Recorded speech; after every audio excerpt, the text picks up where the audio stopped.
Christmas 2025 को सन्दर्भमा शुभकामना प्रदान गर्ने उद्देश्यले आयोजित यस संक्षिप्त कार्यक्रमका अध्यक्ष डाक्टर पी खनाल, यस कार्यक्रमका प्रमुख अतिथि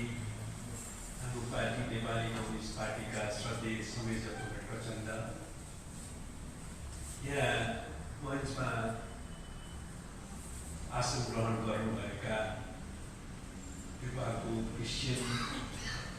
समुदायको प्रतिष्ठित आदरणीय महानुभावहरू, यहाँ उपस्थित सबै दिदीबहिनी, दाजुभाइहरू, साथीहरू, यहाँ सबैलाई मेरो हार्दिक नमस्कार छ। सबभन्दा पहिले त म यो क्रिसमस 2025 को अवसरमा र सुन्न लागेको नयाँ वर्ष, अङ्ग्रेजी नयाँ वर्ष भन्छौँ हामी, 2026 को अवसरमा तपाईँहरू सबैको सुस्वास्थ्य, दीर्घायु, प्रगति र आनन्दमय जीवनका निम्ति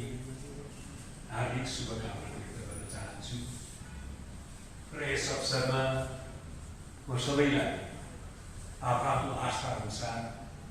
बाँच्न पाउने, स्वतन्त्रतापूर्वक जीवन भोग गर्न पाउने अधिकार सुनिश्चित होस् भन्ने शुभकामना पनि दिन चाहन्छु। र त्यसको निम्ति पार्टीको तर्फबाट, आफ्नो तर्फबाट तपाईँहरूसँग मिलेर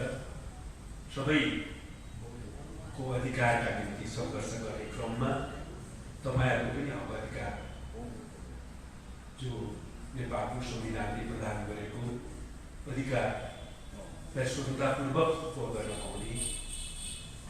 वातावरणको निम्ति सङ्घर्षरत रहने, तपाईँहरूको साथमा रहने प्रतिबद्धता पनि